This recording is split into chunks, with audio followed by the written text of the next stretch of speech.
Leitura de Lucas 17: O pecado e o perdão.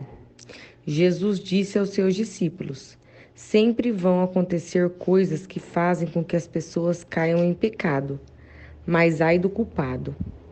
Seria melhor para essa pessoa que ela fosse jogada no mar com uma grande pedra de moinho amarrada no pescoço do que fazer com que um desses pequeninos peque. Tenham cuidado. Se o seu irmão pecar, repreenda-o. Se ele se arrepender, perdoe. Se pecar contra você 7 vezes num dia e cada vez vier e disser, me arrependo, então perdoe. Os apóstolos pediram ao Senhor, aumente a nossa fé. E ele respondeu, se a fé que vocês têm fosse do tamanho de uma semente de mostarda, vocês poderiam dizer a esta figueira brava, arranque-se pelas raízes e vá se plantar no mar, e ela obedeceria. O dever do empregado. Jesus disse, façam de conta que um de vocês tem um empregado que trabalha na lavoura ou cuida das ovelhas. Quando ele voltar do campo, será que você vai dizer, venha depressa e sente-se à mesa? Claro que não. Pelo contrário, você dirá, prepare o jantar para mim, põe um avental e me sirva enquanto eu como e bebo. Depois você pode comer e beber. Por acaso o empregado merece agradecimento porque obedeceu às suas ordens? Assim deve ser com vocês.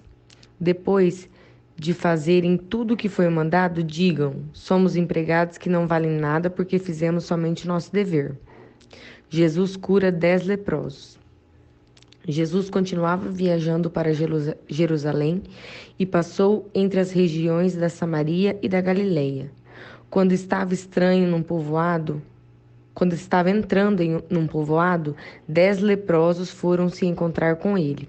Eles pararam de longe e gritaram: Jesus, mestre, tenha pena de nós. Jesus os viu e disse: vão e peçam aos sacerdotes que examinem vocês. Quando iam pelo caminho, eles foram curados. E quando um deles, que era samaritano, viu que estava curado, voltou, louvando a Deus em voz alta. Ajoelhou-se aos pés de Jesus e lhe agradeceu. Jesus disse: os homens que foram curados eram 10. Onde estão os outros 9? Porque somente este estrangeiro voltou para louvar a Deus? E Jesus disse a ele: levanta-se e vá, você está curado porque teve fé. A vinda do reino. Alguns fariseus perguntaram a Jesus quando ia chegar o reino de Deus. Ele respondeu: quando o reino de Deus chegar, não será uma coisa que se possa ver.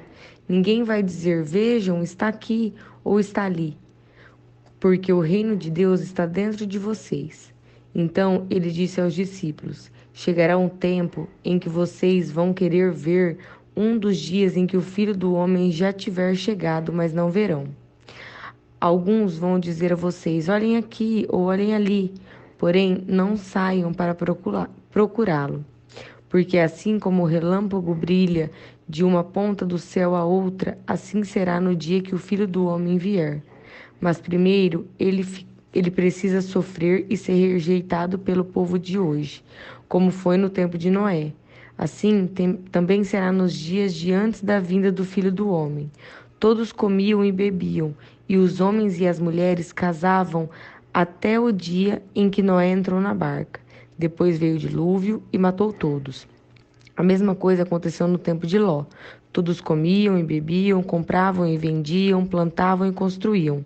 No dia em que Ló saiu de Sodoma, choveu do céu fogo e enxofre e matou todos. Assim será o dia em que o Filho do Homem aparecer.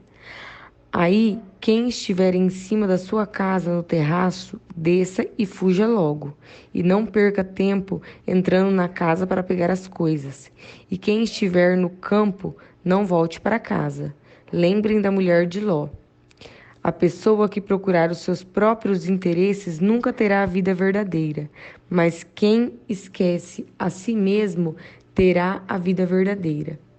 Naquela noite, 2 pessoas estarão dormindo numa mesma cama. Eu afirmo a vocês que uma será levada e a outra deixada. 2 mulheres estarão moendo trigo juntas. Uma será levada e a outra deixada. Naquele dia, 2 homens estarão trabalhando na fazenda. um será levado e o outro deixado. Então os discípulos perguntaram: Senhor, onde vai ser isso? Ele respondeu: Onde estiver o corpo de um morto, aí se ajuntarão os urubus.